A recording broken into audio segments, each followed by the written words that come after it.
வணக்கம் நேயர்களே, ஆனந்தம் சேனலுக்கு உங்களை வரவேற்கிறேன். மெட்ராஸ் உயர்நீதிமன்றத்திலே ஓட்டுநர் பணிக்கு நேரடி தேர்வின் மூலமாக தேர்வு செய்வதற்கு இப்போ கால்ஃபார் பண்ணியிருக்காங்க. நோட்டிஃபிகேஷன் வெளியிடப்பட்டிருக்கிறது. இணையதளம் வாயிலாக பதிவு செய்ய சமர்ப்பிப்பதற்கான கடைசி நாள் பிப்ரவரி 13. செல்லான் வழியாக நம்மளுடைய எக்ஸாமினேஷன் ஃபீஸு கட்டணங்கள்லாம் கட்டுவதற்கான கடைசி நாள் பிப்ரவரி 15 இன்னும் லாஸ்ட் டேட்டு கொடுக்கப்பட்டிருக்கிறது. இப்போ அந்த டிரைவர் போஸ்ட்டு வெளியிட்டிருக்காங்கள, அதனுடைய டீட்டெயில்ஸ் நம்ம பார்ப்போம். என்றைக்கு லாஸ்ட் டேட்டு, அதனுடைய விவரங்கள் என்னென்னங்கிறது, எத்தனை போஸ்ட்லாம் கொடுக்கப்பட்டிருக்கிறது அப்படிங்கிறத பார்க்கலாம். டிரைவர் போஸ்ட்டு 13 கொடுக்கப்பட்டிருக்கிறது. சம்பளம் 19,500லேருந்து 71,900 வரைக்கும் கொடுத்துருக்கப்பட்டிருக்கிறது. காலியிட பணியிடங்களின் பகிர்வு என்ன அப்படின்னா, ஜென்ரல் டேர்னு, அதில் விமன்ஸு, ஸோ அப்புறம் பிசி கேண்டிடேட்ஸு, அப்புறம் தமிழ் மீடியம் கோட்டா, அதே மாதிரி எம்பிசி விமன்ஸு, அப்புறம் அந்த SC ST priority, PSTM quota, இந்த மாதிரிலாம் ஒரு 13 இடங்களுக்கு யார் யாரை செலக்ட் பண்ண போகிறாங்கிறத, காலியிட பணி யார் யாருக்கெல்லாம் பகிர்வு கொடுக்கப்படுகிறது அப்படிங்கிறத டீட்டெயில்ஸ் கேட்டகரி கொடுத்துருக்காங்க. இந்த பதவிகளுக்கான காலியிட பணியிடங்கள் எண்ணிக்கை தோராயமானது என்று தெளிவுபடுத்தியிருக்கிறார்கள். எந்த நேரத்திலும் கூட்டவோ குறைக்கவோ அப்படிங்கிற மாதிரி கூடும் அப்படிங்கிற மாதிரி ரிசல்ட்டு சொல்லியிருக்காங்க. வயது வரம்பு 18லேருந்து 37 வயது வரைக்கும் அனைத்து வகுப்பினருக்கும் அப்படிங்கிற மாதிரி இல்லாமல் ஆதி திராவிடர், இந்த பிசி, எம்பிசி, டிஎன்சி, அப்புறம் எஸ்டி அவங்களுக்கு எல்லாத்துக்குமே 37 வயசு கொடுத்துருக்காங்க.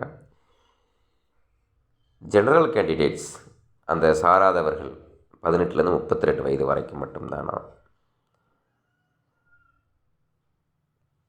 பணியில் உள்ள விண்ணப்பதாரர்களுக்கு பார்த்திங்கன்னா 47 வயது வரைக்கும் கொடுக்கப்பட்டிருக்கிறது.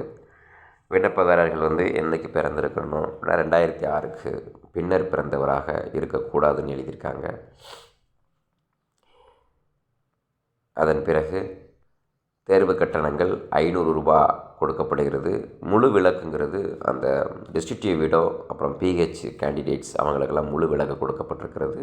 அப்புறம் எஸ்சி எஸ்டி அவங்களுக்கெல்லாம் முழு விலக்கு, கட்டணம் கட்ட தேவையில்லை.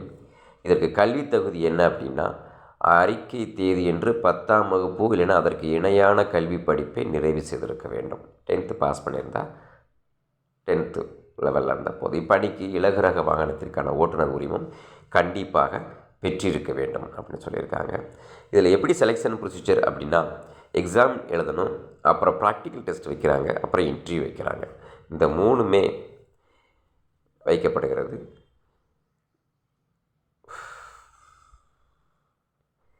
எழுத்து தேர்வு 125 மதிப்பெண்களுக்கும் 180 நிமிடங்களில் எழுதுகிற மாதிரி கொடுக்கப்பட்டிருக்கிறது. அதனுடைய இதில் முழு விரிவெல்லாம் இன்னொரு வீடியோவில் நம்ம பார்க்கலாம். அதே மாதிரி எப்படி செலெக்ஷன் பண்ண போகிறது 3 ப்ரொசீஜர் நான் சொல்லிட்டேன். தேர்வு நடைபெறும் இடம் சென்னை அல்லது எந்த ஒரு இடத்துலனாலும் தேர்வுகள் வைக்கப்படும் என்று சொல்லியிருக்காங்க. ஸோ இதற்கு அப்ளிகேஷன் எப்படி அப்ளை பண்ணுறங்கிறத அடுத்த வீடியோவில் பார்க்கலாம். இந்த நோட்டிஃபிகேஷன் வந்திருக்கிறது, நீங்கள் இதில் படிக்க ஆரம்பிங்க. அதே மாதிரி ஓட்டுநர் செலெக்ஷனுக்கு எப்படி தயாராகுதுங்கிறதெல்லாம் அடுத்தடுத்த வீடியோக்களை நம்ம பார்க்கலாம். நோட்டிஃபிகேஷன் வெளியிட்டது ரொம்ப மகிழ்ச்சியான விஷயம்.